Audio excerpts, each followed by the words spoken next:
Government's too big, taxes too high, regulation too much. If growth stays flat, how am I going to do better? How am I going to save? Well, the average person isn't going to. How can the UK get back to growth?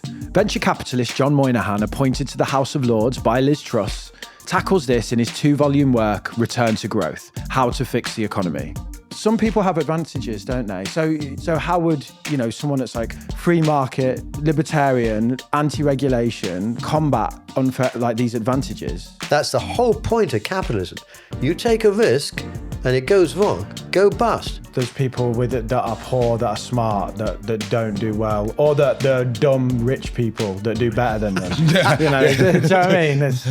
We've got the books here as well. Mm-hmm. Thank you for sending those over. Lovely. They are officially the heaviest books I've ever held. Yes. My son picked it off the table and he hit the deck. I thought it was like a safe when it came in the post, both of them together. It is very impressive on like 1,000 GSM paper. Yeah. So very good quality. The quality of the paper. Thank you. You clearly don't give a crap about the printing costs. Well, it's more that there are lots and lots of charts and yes, they bleed and are much more difficult to read on ordinary paper. I think the FT was it the first edition as one of the top economics books of the year as well, 2024. Yep. So it's not just high quality paper, it's, And they've reviewed this book this week, in fact. It'll be on Saturday, saying again it's one of the top economics books. But you're not an economist. But I'm not an economist. Yeah. But sometimes that helps, doesn't it? Yes. You can approach it from a naive point of view and first principles rather than being the slave of some ideology. Well, this is it. We spoke to Ha-Joon Chang, who's quite a prominent economist, and he criticises that singular, almost like supporting an economic theory like it's a football team, rather than dipping into all different schools of thought. Exactly. I went to MIT in the 70s, and I'd never done economics before. I did a few economics courses, and there was a war in America at the time between Keynes, as there was a guy who wrote a textbook called Samuelson. So Samuelson wrote the textbook of Keynesianism, and Milton Friedman, who was on about monetarism. And Milton Friedman, they spat when they talked about him. Terrible man, terrible man, terrible man. Now, later on, over the years, as I studied it, I discovered there was this thing called Austrian economics with Hayek and von Mises and people like that. And they take a completely different view from Keynesianism, whereas Friedman is pretty much a Keynesianism. So this ideology point that you're making, here's Keynes and Friedman sort of at this end of the spectrum at huge war with each other. And over here, you've got Hayek and all these guys who actually, I believe, had it right.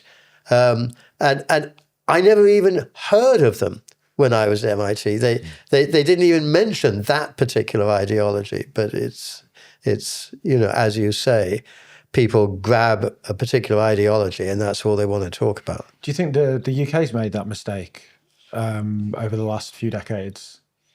Well, I think across what you might call, the so-called Western countries, which you can't really say because like Japan is one of them, it's all Keynesian all the time since 1945 or so, when you get the... Sorry. Could you clarify what Keynesian is? Right. Okay.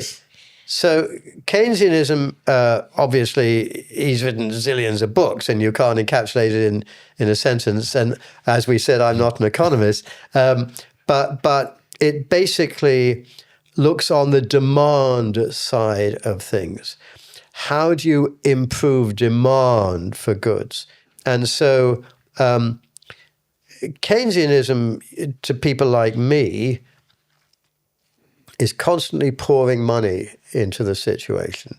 And that has problems. Because if the government has to pour lots of money into a situation all the time, has to tax everybody all the time. And then if you're being taxed, more and more, then you can do less things, you're less free, you actually find it more difficult to start up a business and so forth.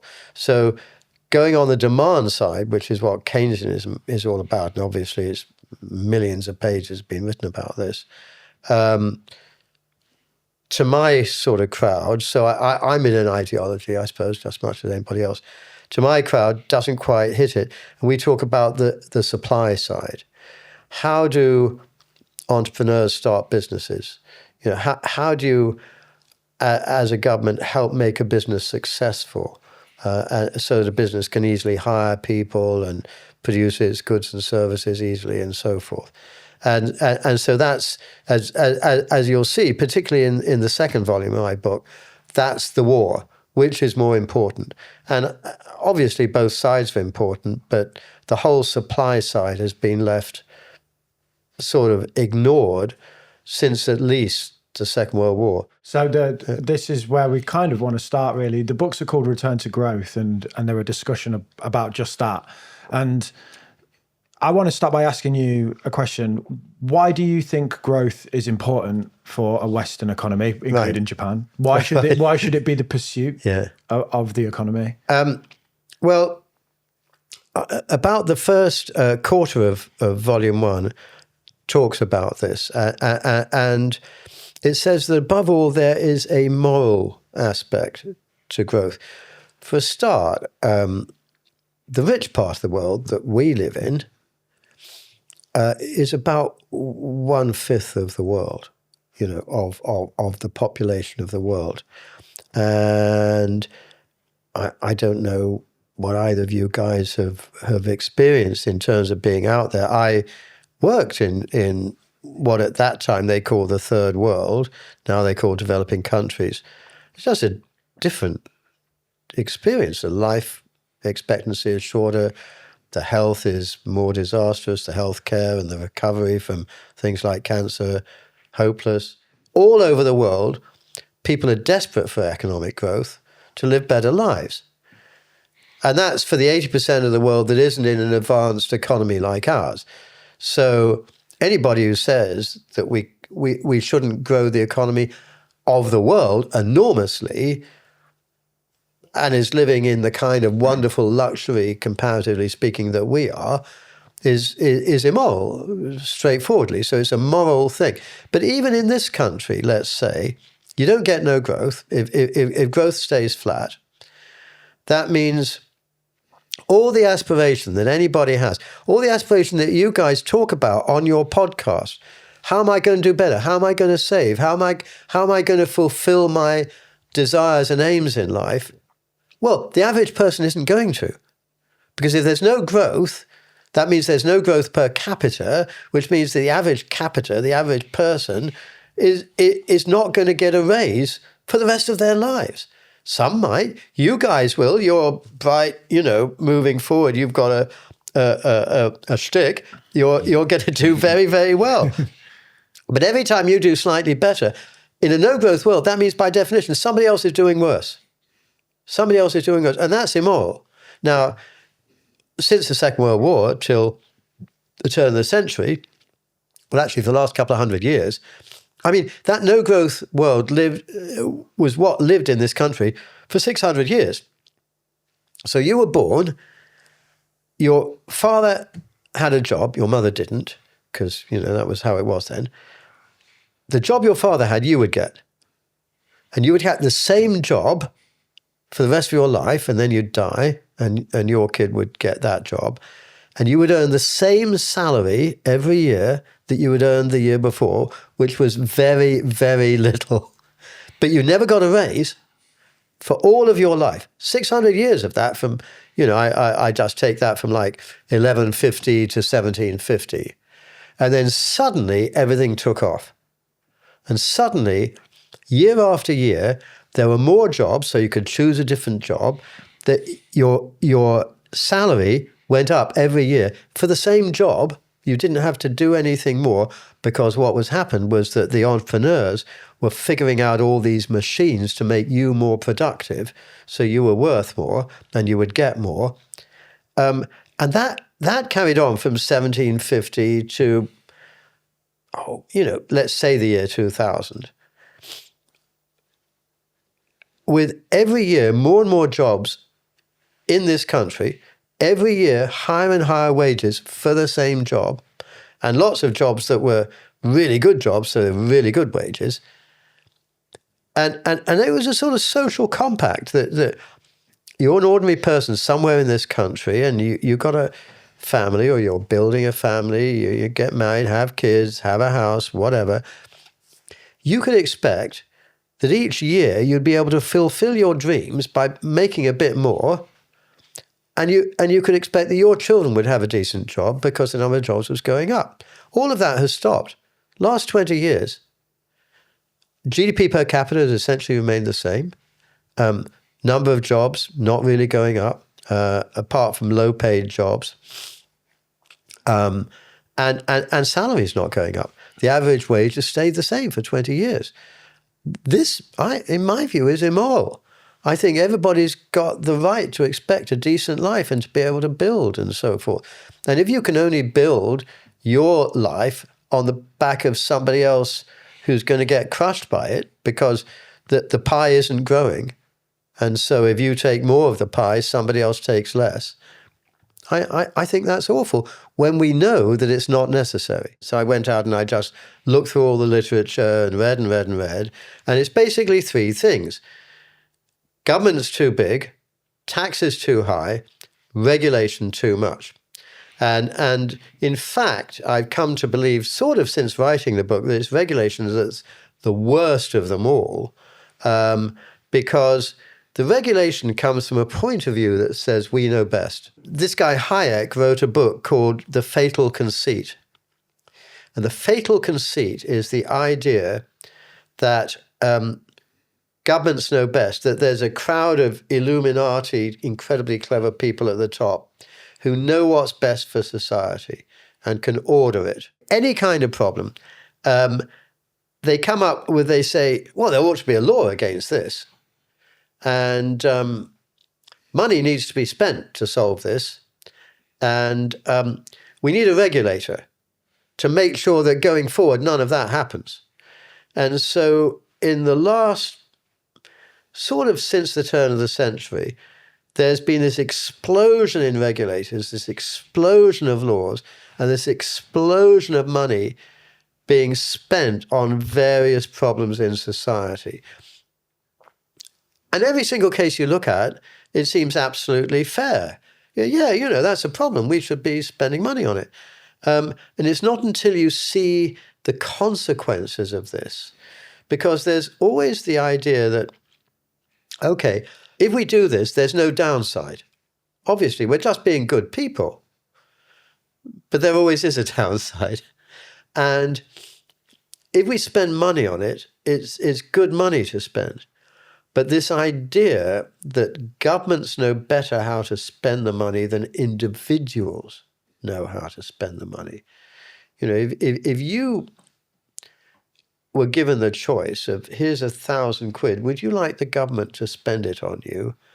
Or would you like it for yourself to spend it yourself? I don't think it's that difficult when you think about yourself. Well, it's the same for everybody. And having a view that there always must be a law, that there always must be money spent, that there always must be a regulator. And they're coming thick and fast now. Football.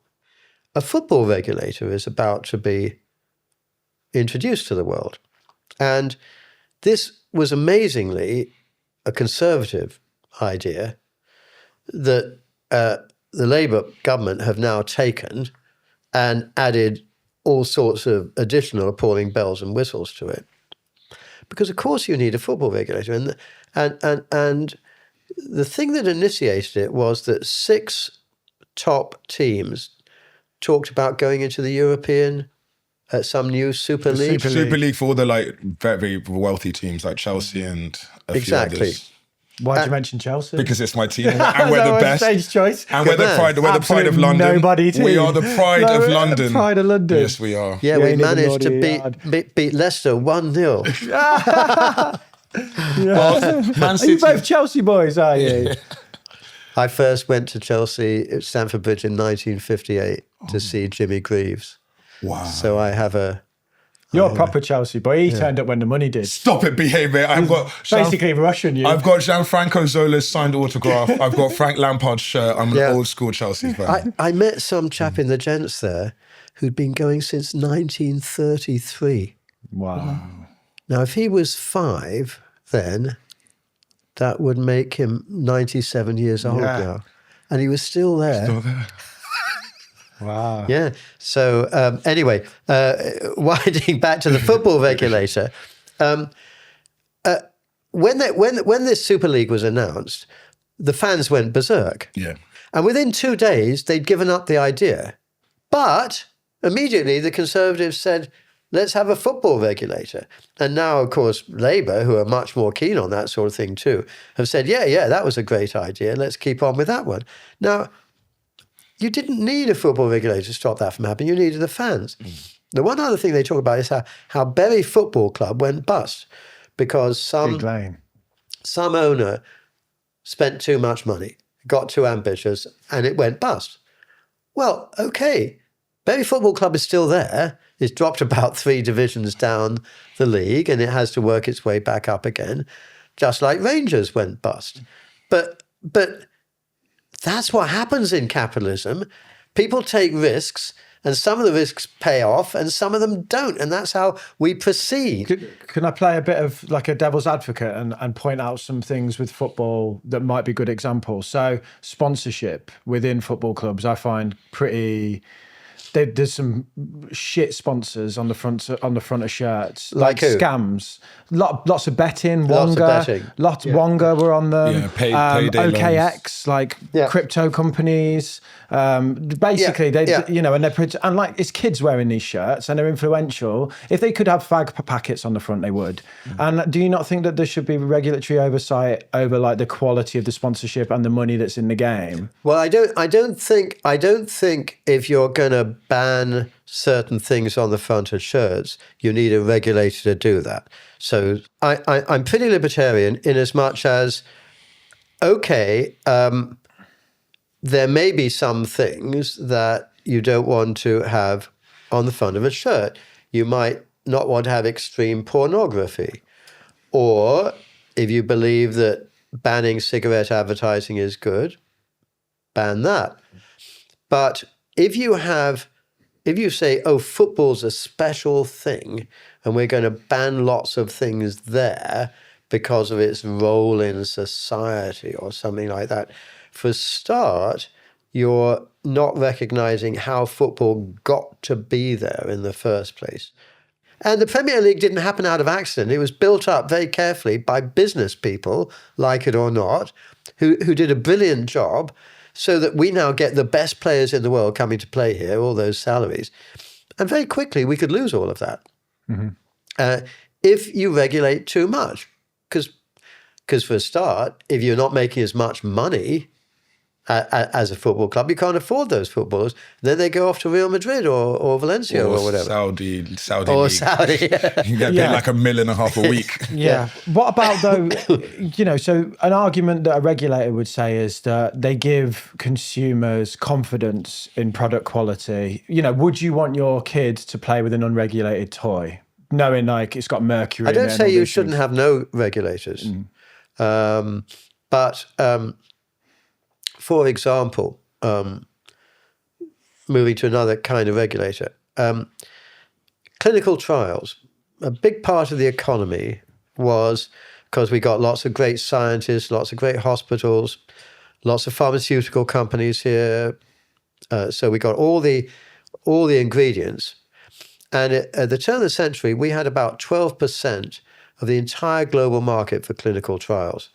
And that leads to all sorts of benefits, including, improving... I have money from them at uni. Health. I did like a clinical trial and got paid for it. That explains a lot. Yeah. Yeah, one of my companies right now, we're doing clinical trial with students at Exeter. Yeah. I mean, it's like, it was like it was good money for me at the time, so. Okay, so they brought in new regulations in the EU about 2001. By 2005, I think right now our global market share is 1%. We've lost it all. We've lost it all from heavy-handed regulation. And I don't think people are protected better because of that. It's just all sorts of,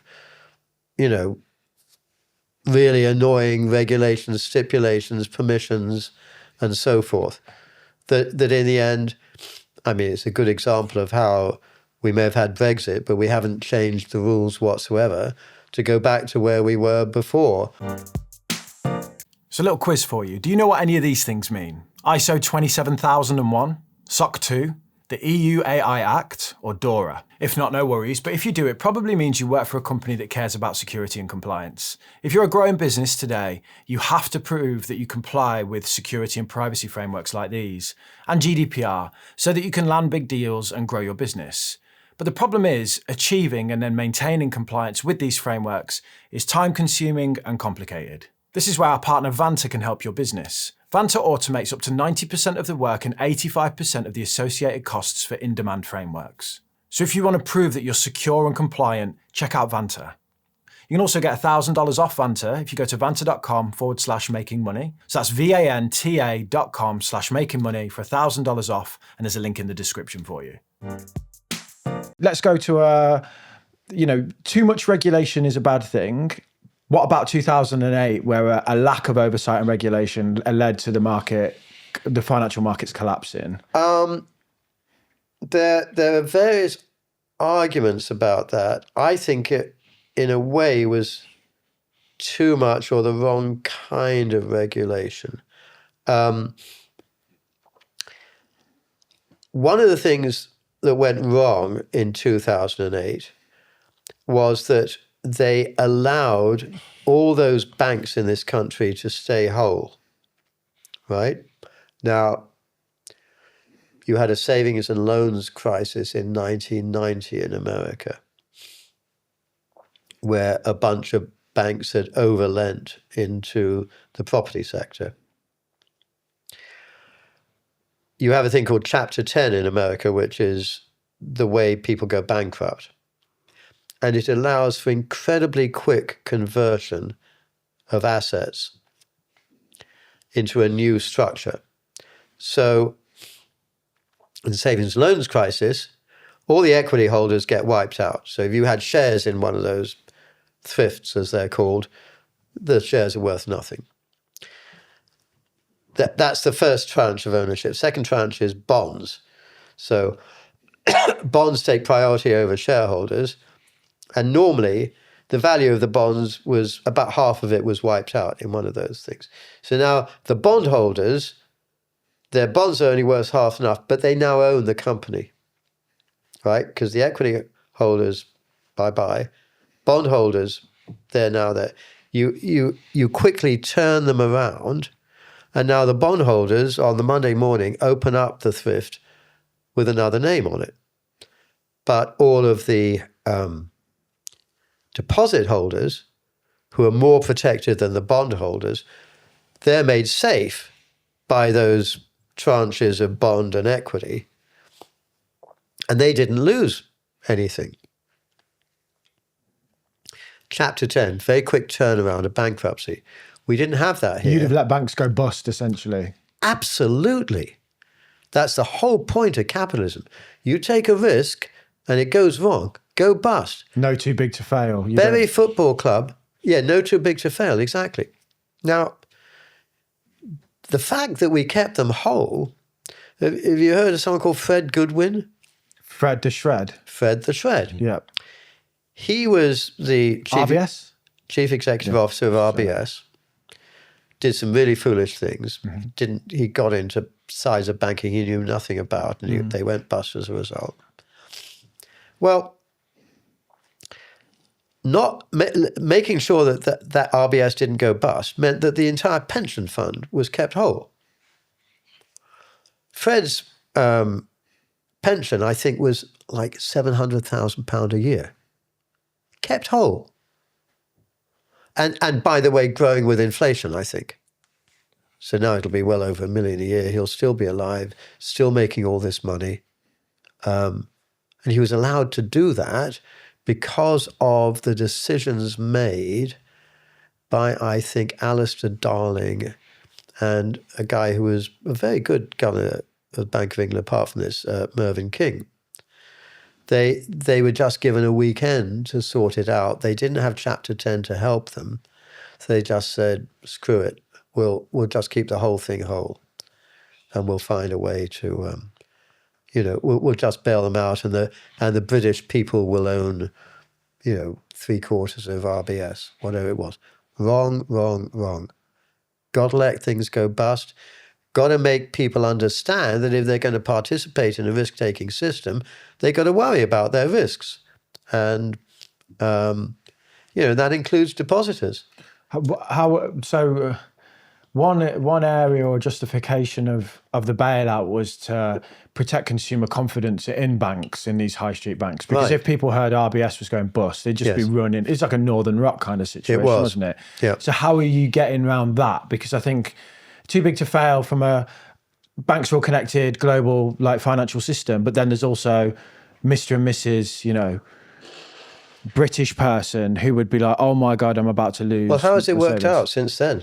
Oh yeah, of course. But then, what do you say in that moment? And what you've said there with the tranches. So anyone who's an investor in RBS, they lose their money. Tough luck. You play the markets, Tesla could go bust tomorrow. You run that risk. The bondholders, they lose 50%. And what you're saying is you're hoping that there is enough to cover the debts of the business. Or 100%. Yeah. Yeah. And the last person to go are the people with their money in the bank. Correct. As in, like, I'm a customer of RBS and I've got my savings in the bank. Exactly. Yeah. Yes. Was there enough in the equity and bond positions to swallow the losses of banks like RBS? I actually don't know. Nobody ever did the analysis. Yeah. But there was deposit insurance, wasn't there? I mean, and 85k. It would be less back then, maybe 50k. Yeah, something like that. Financial services compensation scheme kind of thing. Yeah, exactly. So most people with their money in RBS wouldn't have had to worry.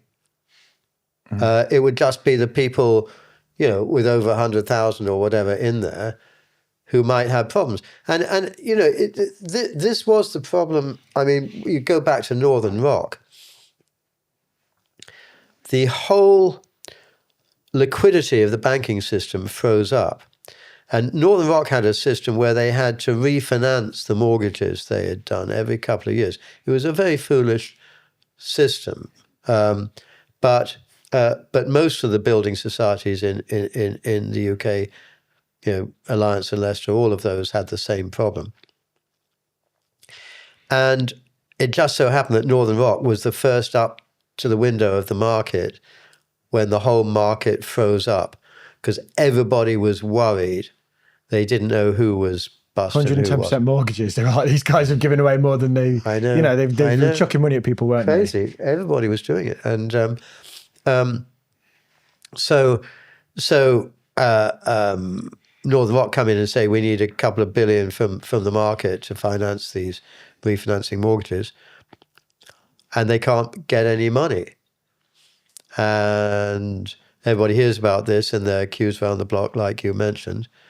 But bailing out Northern Rock didn't help, did it? Because it just went on to Alliance and Leicester and Cheltenham and Gloucester and all of those. And then it goes to RBS.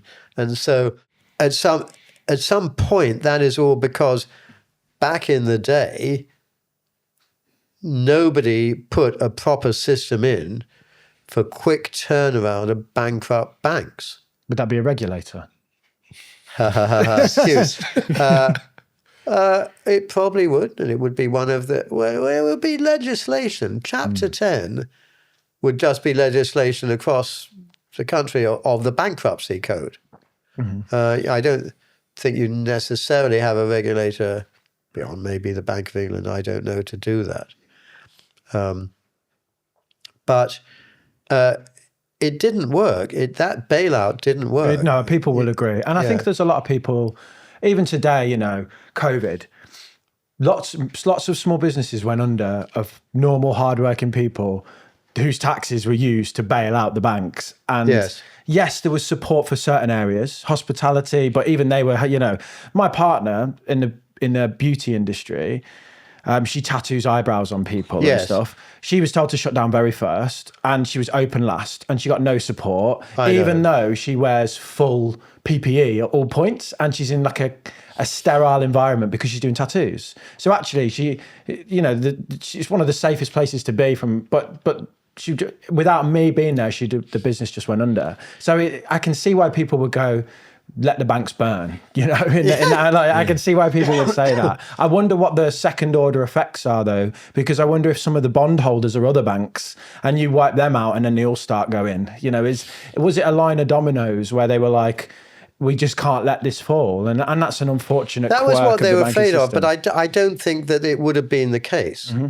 And certainly the problem didn't start in 2007, 2008. And the fact that everybody was being made whole before then, whenever there was a problem, made it a much bigger problem then. No, I think at some point it's absolutely necessary to reset the clock. At some point, you've got to say, I mean, they now in America they've turned to our sort of problem with Silicon Valley Bank. Yeah. But again, think about that. Okay, Silicon Valley Bank. What were they doing? They were essentially in the phrase borrowing short and lending long. When your income is fixed and your expense is variable, and interest rates go up, and your expense becomes greater than your income, then you go bust. And the point I was going to make about that is that is the fundamental mistake in banking, that banks, every 20 years, they do this. Where was the regulator? I mean, since 2008, they put in 20 regulators on this stuff. And here was Silicon Valley Bank and Republic Bank and other banks making the exact same mistake that banks have been making since banks were invented in the 1600s. And they didn't spot it. They didn't say, where are your models that, put into your model that your interest cost goes up 2%. You're still making money? Because they all should have these models. Stress tests, yeah. Exactly. But they didn't do it. So my other point is that everybody thinks, a regulator, you've got to have a regulator, they're jolly good. They're useless. They're mostly useless. I got a less controversial one. Seatbelts. There you go. No one can argue seatbelts. Yes, Saves lives. Lots of people going through their windscreens, and now we've all got seatbelts. They argued against those when they first came out. Was it Volvo that introduced the seatbelt? Yes, and people were like, they can't tell me what to wear and all that. Yeah, absolutely. I'll go through the windscreen. Cigarettes is similar. Yeah. When I grew up, cigarettes were good for your chest and things like that. Good for your life. They were like, you're a sissy, why aren't you smoking a cigarette? Like all these Did you things. smoke? Oh, yeah. When I was cycling around London, you sounding pretty good on the mic. I don't as well. smoke now. No, but they were good for your chest back then. Maybe they were a bit different before they got regulated. There you are. Maybe. It was just tobacco. and the then regulators ruined cigarettes. An interesting hypothesis to pursue. Yes. Yeah. Okay, one thing about this path that everyone should kind of be on their own, make their own way, make their own decisions. As much as possible. Some people have advantages, don't they? So, you're a lord, so people in your family are going to benefit from your hard work. And I'm not saying that you haven't worked hard, but your children or your children's children are going to have a leg up in life because of you, right? Correct. So how would, someone that's like free market, libertarian, anti-regulation, combat unfair, like these advantages? Well, I mean, looking after your family is one of the most powerful drivers of striving and achieving that anybody knows about. I mean, I don't know if either of you are married or have children or whatever. Both got kids. Both got kids. Not together, but yeah, we both we both got kids. Yeah, and neither of us are married yet. Then you know that you want the best for your children. Now, I luckily when our daughter grew up, I was reasonably poor, so she lived a reasonably poor life. And I think most children shouldn't have too gilded a life because it spoils them for the rest of their life, which is tremendously important. But at the same time, you want your children to be happy and lead fulfilled lives, and you're prepared to push yourself hard to achieve that for them. So that's one thing. Now, this whole point about some people have more advantages than others. Well, I've talked about that when it comes to talking about the developed world and the developing world, is that we have a moral obligation, I think, to at least make it possible for the developing world to overcome the disadvantages that they have from living in an undeveloped economy. But then I also think, like the three of us, we're all quite smart. And smart leads you to make money. And, are we going to get to the stage where everybody should be given the same salary, whatever, their abilities? Well, no. In Russia, there was a phrase they used to have, here, they pretend to pay us and we pretend to work. Because only the most, really nice person, I'm not a really nice person, only the most really nice person will work without any thought of what it's going to bring to them in life, what it's going to bring to their family, or whatever. There's a guy called Toby Ord in Oxford who reckons he should live on, I think last time I looked, 19,000 a year. He's a professor at some place, and he gives everything else to developing countries, and leads a very simple life. I admire him tremendously. We are not like that. We want to see the rewards of our good work. I do think about the fact that, I thought about it all my life, about the fact I knew I was smart when I was young, and I knew that I'd do well even when I was poor. And I knew that other people weren't going to do well because they weren't smart. And how fair was that? Well, therefore, you've got to have, a certain baseline that you don't let people fall below. What about the people who are smart who don't do well? Can you concede that there's people with it that are poor, that are smart, that don't do well, or that they're dumb rich people that do better than them? Do you know what I mean? Well, I don't think being smart guarantees you to do well. No. You've also got to have deferred gratification view of life, constantly. You've got to understand compound interest, as you were saying. You've got to have emotional control. You've got to have all of these things, almost none of which I had as a child. I didn't even understand the world. I couldn't understand why people were yelling at me all the time because I'd say something that they didn't like. You have to figure it out. So you've got to have humility and realize that being smart isn't the be-all and end-all of life. You got shouted at a lot for being too direct. Well, it's a bit sort of. They didn't have the word autistic. I was going to say, have you been? When tested? I read that book, which you probably know, the Curious Case of the Dog in the Night or something like that. Yeah, I've not read it myself. No. Well, when I read it, I thought, oh, that's me. Because he was obviously quite badly autistic, and he has a psychiatrist or something, and he comes back and said, they yelled at me. I was doing chatting like you told me to do. because autistic people, why would you chat? What's the point of that? And I was very much like that as a kid, and I just learned. I had algorithms in my head. This is where you behave. This is the way you don't behave. This is the sort of thing you can say. This is the sort of thing that people seem to get upset about when you point out something obvious to them, which has nothing to do with this book. No, we're taking a tangent. So one last piece on the regulation. You were pro-Brexit. Correct. Yeah. Don't you think that leaving a free market increased regulation? It wasn't a free market. It was one of the biggest protectionist cartels in the world. What I mean was, that's we what had a free protectionism trade. is. Tariffs. We had a free trade bloc, and we left it. And when we left it, it No, became we had a harder to protectionist engage. bloc. Okay. We had a protectionist bloc that traded freely inside itself and imposed large barriers to the rest of the world. We've absolutely failed to sort all of that out. So, for example, we still have a tariff on Moroccan tomatoes. It's just a small example, but there are hundreds of small examples like this. Now, Moroccans grow their tomatoes a different time of year from us. So they're not competing with our tomatoes. That's the only point that people make about tariffs, is that you're protecting your industries, protectionist. But they sell their tomatoes at a time of year that we haven't got any. And yet we still have a tariff on them. Why?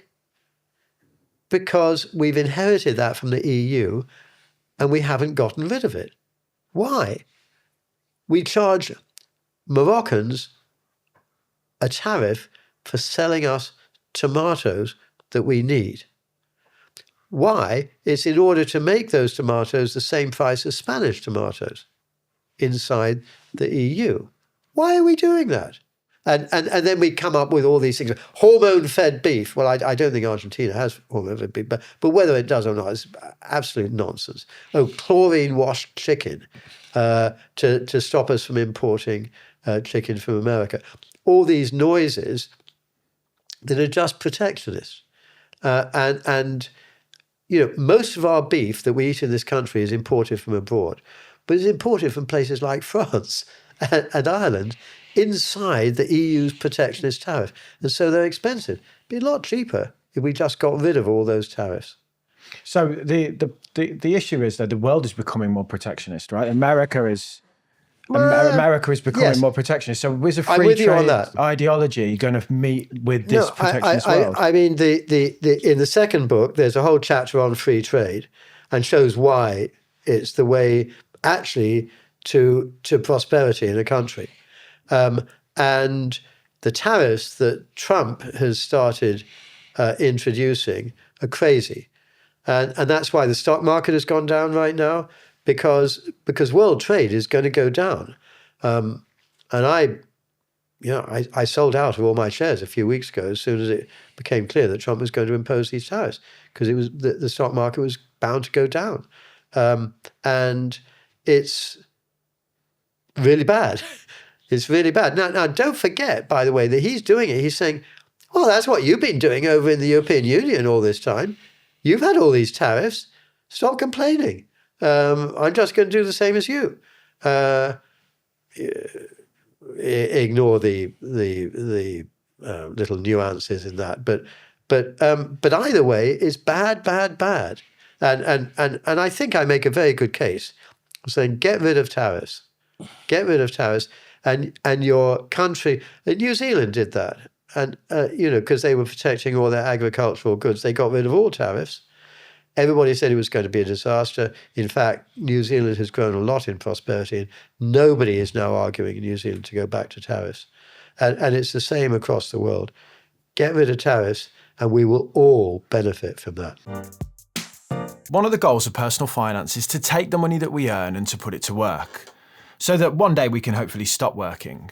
But I often speak to company owners who have got plenty of money, quite large sums of cash, just sat in their business bank account doing absolutely nothing. So why not at least put that money to work? This is why I'm happy that we're working with Tide. They offer an instant access saver, which I use as an account to generate interest on excess money for things like tax savings. New members can earn up to 4.22% AER variable for up to 6 months. I say up to because it depends on how much you deposit in your account, and the more you save, the higher the rate. You can get this deal, plus you can get £100 cash back if you fund your Tide Instant Saver account with £5,000 in the first 30 days, if you use code MAKINGMONEY. T's and C's apply. The code is MAKINGMONEY, all one word, or you can use the link in the description where you'll also find all of the offer and the full terms. The variable rate is correct as of the 8th of May 2025. So do you think that that's the issue with how Brexit's gone then? Because Brexit's affected the UK economy. Oh! I think we've gained all sorts of benefits from Brexit. Like what? Well, remember I mentioned about the soft power. I mean, I reckon the soft power in Germany is probably a little bit less than it was after we told them to get lost. Surely in EU we're not as popular. Well, in the EU, they feel terribly hurt by our leaving us. There are plenty of people in every country of the EU who feel that the EU is a disaster and they wish they weren't in it either. So don't forget that. It's not a monolithic thing. But also, they are desperate that nobody else leave the EU. So they feel they have to punish us. And make an example. That we have to line up at their stupid passport things. That is the most annoying. I find that the most annoying part of Brexit. It's childish, When I'm there, I think, really? Wasting my time. Yeah. I mean, a few years ago, at the start of the Ukrainian war, my wife and I bought a couple of ambulances and we drove out to Ukraine with medical goods and stuff. And so I got a name for that. And so people were coming to me saying, well, how do I do it? And I said to one guy, look, the one problem you'll have is getting out of England and into the EU. Well, he decided to go Harwich Hook of Holland, which is a slightly better northern route through Germany to Poland.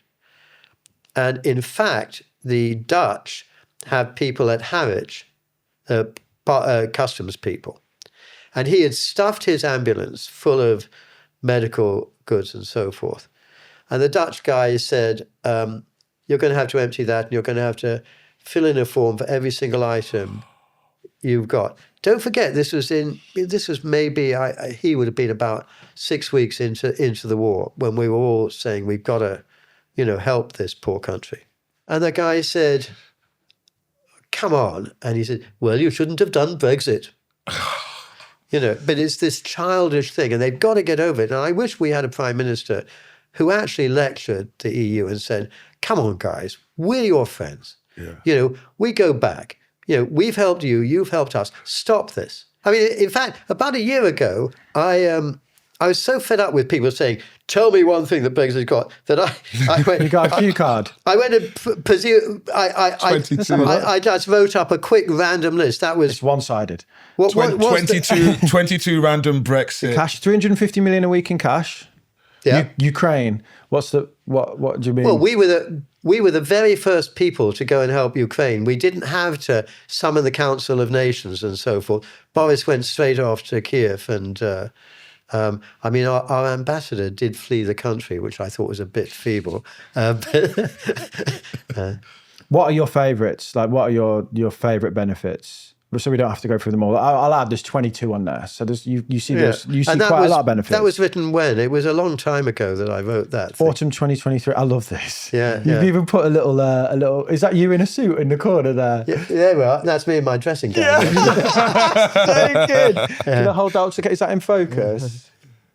I need to do this. I need to just print off a card of why I'm wrong, why I'm right and you're wrong. And have exactly. me in my slippers on it. Well, I was just so fed up with people asking this constantly that I thought I'd have something to it's a sensible question, isn't it? To be what was the benefit? Because the 350 million, this was on the bus, wasn't it? This kind of, you'll get that back. It turns out it was more than that now. We would be paying about 500 million a week now because the budget's gone up. Boris has been heavily criticised for those claims that the NHS would get 350 million a week. And it got far more than that. Has it? Yeah. I mean, one of the things that us Brexiteers insisted on was the moment he got into power, he increased the NHS budget by that much. I think actually it was before. I think it was during Theresa May's time that they put the budget up by that. Of course, the trouble is, and that I didn't invent that slogan or necessarily approve it, but the trouble is that extra money is not what's needed in the NHS. The basic problem comes back on that whole thing of competition and innovation, and we basically got. It's not too ridiculous to say we've got a communist system for the NHS, which is that basically one size fits all, and it's going to be run by administrators and regulators, and however much money you put it in, we're going to get worse outcomes than by the way, France or Germany, whose health systems I think are far better than ours. But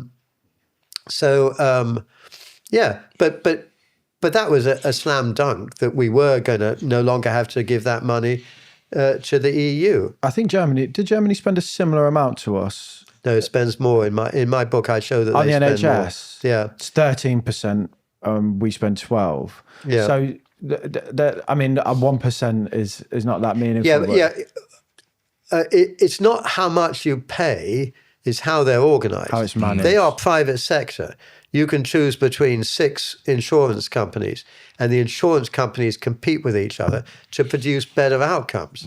Cheers. I love that. I mean, I just like that you put yourself in pajamas on it. It's just pretty gangster, really. This point around government then and cutting the government and, efficient spending,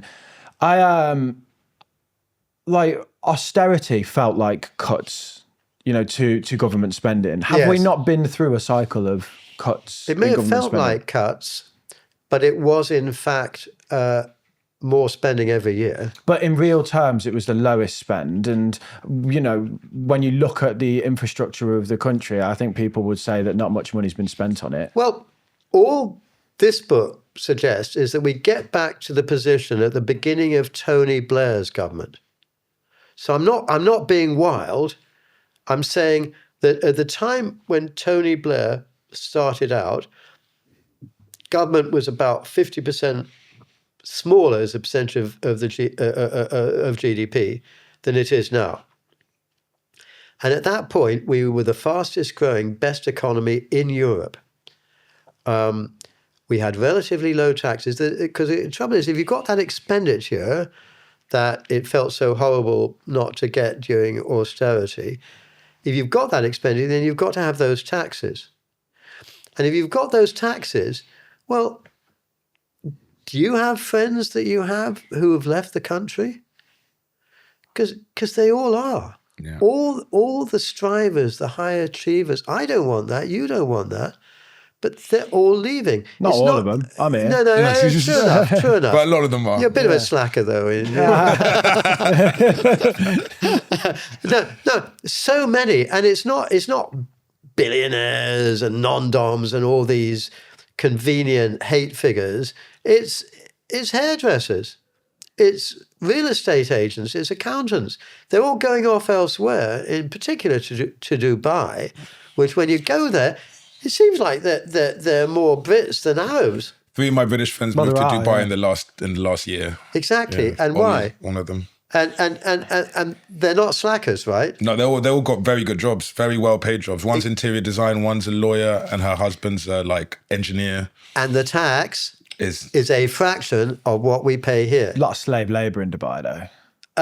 There is a lot of that. I don't approve it. That's how you have low taxes. That's in the construction industry. Yeah, but you underpay people, and that's how you have a free labour force, and that. But they don't underpay people in general. In general, the salaries are higher than they pay here. the Westerners a lot, but the Pakistani workers and that they pay them nothing. I'm not in favour of that. But by the way, those Pakistani workers get paid more than they would in Pakistan. That's why they've come from Pakistan to Dubai.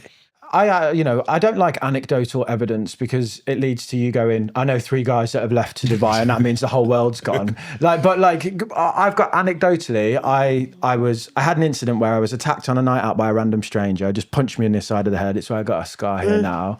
Yeah, I woke up on the floor and bust up my face. I had to walk. The police told me, call a taxi because an ambulance is going to take too long. I got to the hospital and I needed an emergency brain scan. That took 17 hours.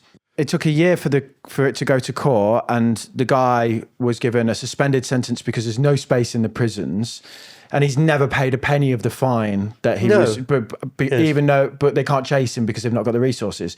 At every system, the public sector was under-resourced and incompetent. Under-resourced or doing the wrong things? I don't want to sit there and say that the 10 police that turned up were... 10 of them? The 10 police officers turned up within a few seconds. Oh.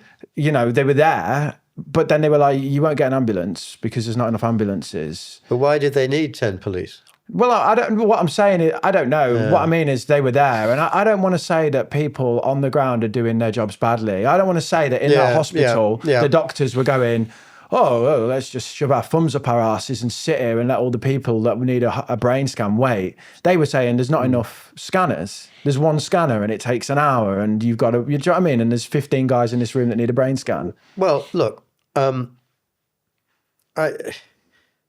it's to me almost tear-inducing that people don't understand what a ridiculous way of organizing a health system our NHS is. It's basically communist. It's basically saying the fatal conceit, we can organize it all from the top and it'll all cascade down and we'll tell them all how to do it. Here we have, we used to have 10% of people taking private health insurance to get around this problem. It's now, last time I looked, 22%. Yeah, I've got it. I got it. Yeah. Private GP as well, which is bloody expensive. By the way, some public servants have it.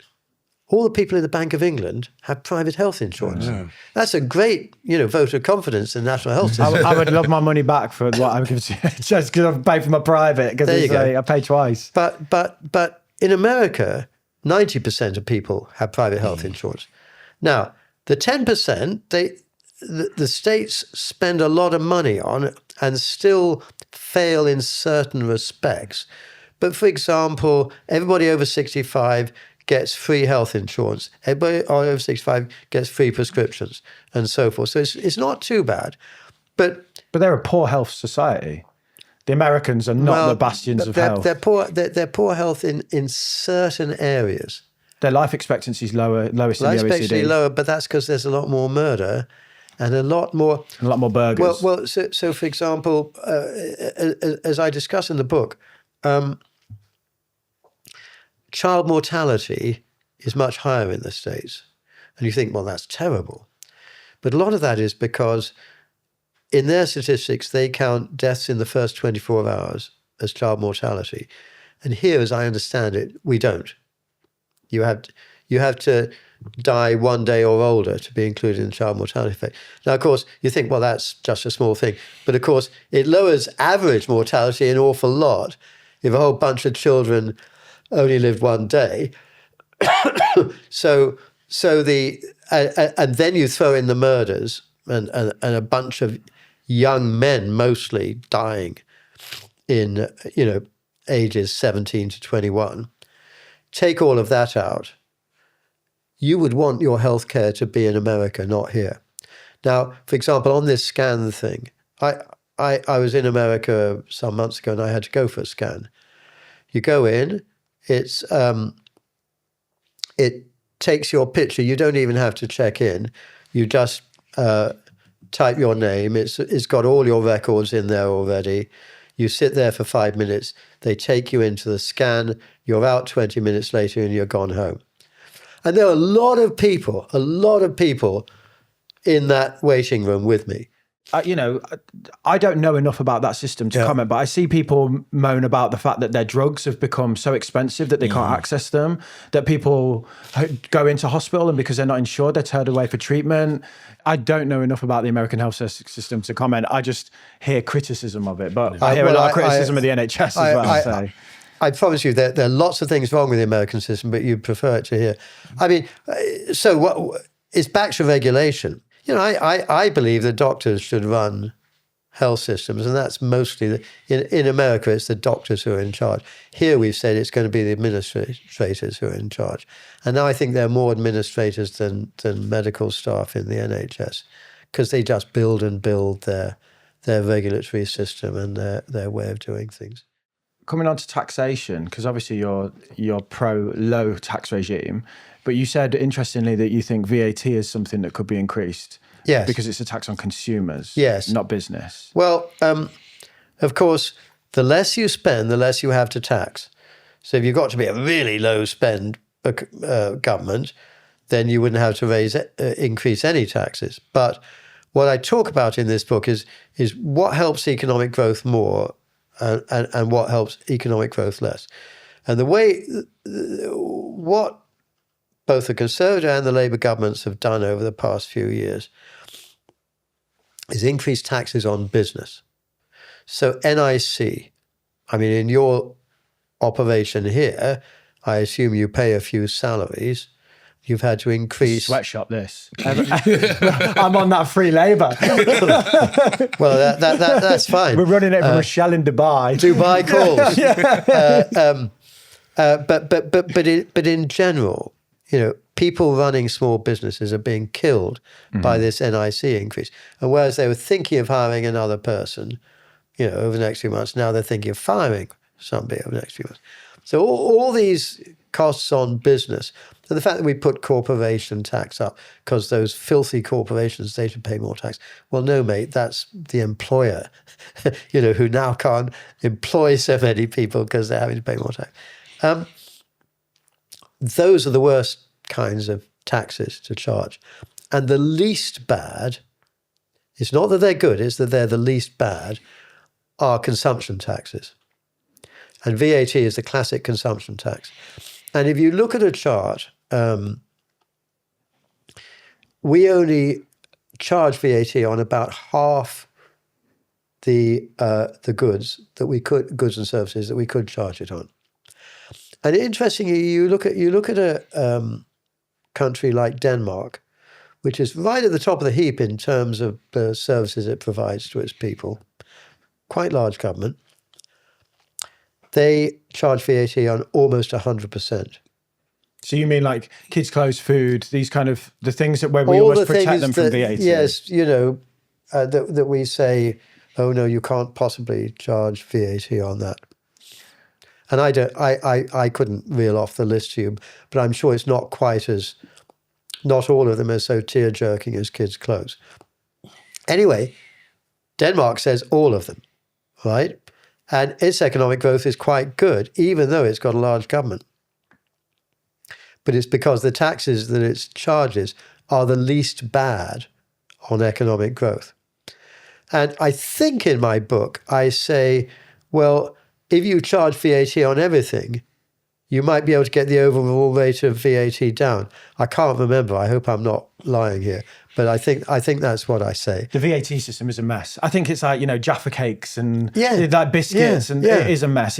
I mean, you want to talk about bureaucracy. The VAT tax system creates so much administration because of what we sit there with what we do, which is new, social media.